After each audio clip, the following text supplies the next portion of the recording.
पंचतंत्र की कहानी शिकार का ऐलान। नमस्ते दोस्तों, कैसे हो आप? मैं आपकी दोस्त वंशिका आज आपके लिए एक प्यारी सी कहानी लेकर आई हूँ, शिकार का ऐलान। उम्मीद है ये कहानी सुनकर आपको बड़ा मज़ा आएगा। तो चलिए देखते हैं आज की कहानी क्या कहती है। सालों पहले एक घने जंगल से कुछ जानवर रहा करते थे। उनमें से एक शेर था और उसकी सेवा में हरदम लोमड़ी, भेड़िया, चीता और चील रहते थे। लोमड़ी को शेर ने अपनी सेक्रेटरी, चीता को अपना अंगरक्षक और भेड़िए को अपना गृह मंत्री बना रखा था। इनके अलावा चीता दूर दूर की सारी खबरें लाकर शेर को देता था, यानी वो खबरी का काम करता था। इन चारों को भले ही शेर ने अच्छे अच्छे पद दे रखे थे, लेकिन दूसरे जानवर इन्हें चापलूस मंडली कहते थे। सबको पता था कि चारों कोई काम करे चाहे ना करे, लेकिन शेर की चापलूसी खूब अच्छे से करते हैं। रोजाना चारों जानवर शेर की बड़ाई में कुछ शब्द कह देते थे, जिससे वो खुश हो जाता था। इन सब के चलते जैसे ही शेर शिकार करता था, तो अपना पेट भरने तक खाने के बाद वो अपने चारों खास पद में बैठे जानवरों को बाकी का हिस्सा दे देता था। इसी तरह लोमड़ी, भेड़िया, चीता और चील की जिंदगी बड़े आराम से कट रही थी। एक दिन खबरी चील ने अपने चापलूस दोस्तों को आकर बताया कि काफी देर से सड़क के पास में ही एक ऊंट बैठा हुआ है। भेड़िए ने सुनते ही पूछा कि क्या वो अपने काफिले वाले से बिछड़ गया है।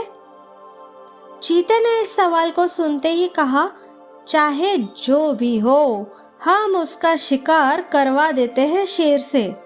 उसके बाद कई दिनों तक आराम से उसे खाएंगे।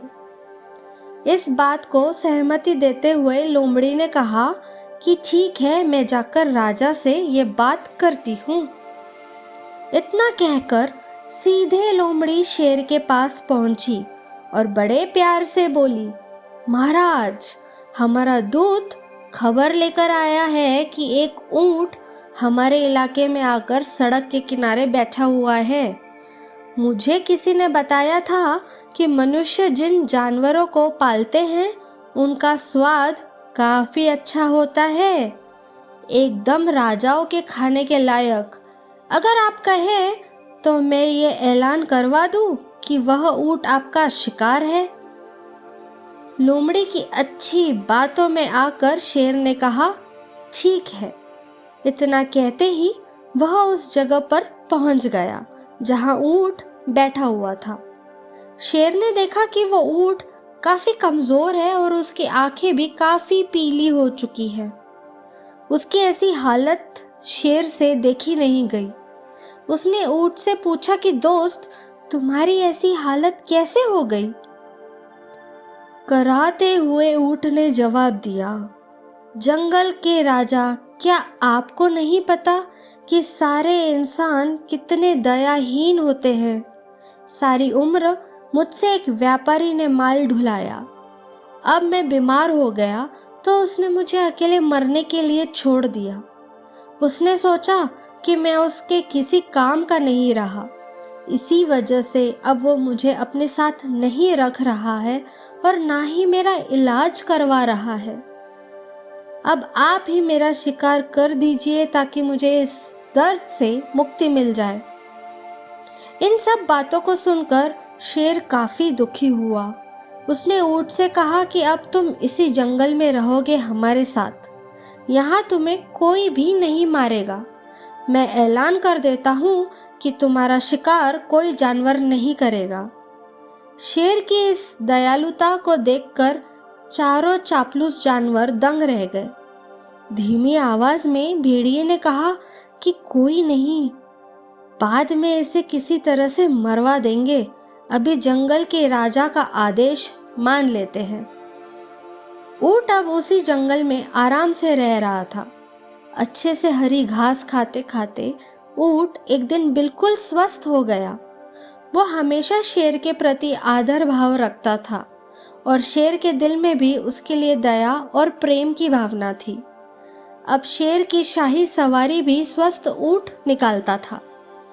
वो शेर के चारों खास पदाधिकारी जानवरों को अपनी पीठ पर बिठाकर चलता। एक दिन चापलूस जानवरों ने जंगल के राजा शेर को हाथी का शिकार करने के लिए कहा। राजा भी मान गया, लेकिन वो हाथी पागल था। उसने शेर को बुरी तरह से पटक दिया। किसी तरह से शेर पागल हाथी से बच तो गया, लेकिन उसे काफी चोट लग गई। अब बीमार शेर बिना शिकार किए किसी तरह से अपनी जिंदगी जीने लगा। उसके सेवक भी भूखे थे।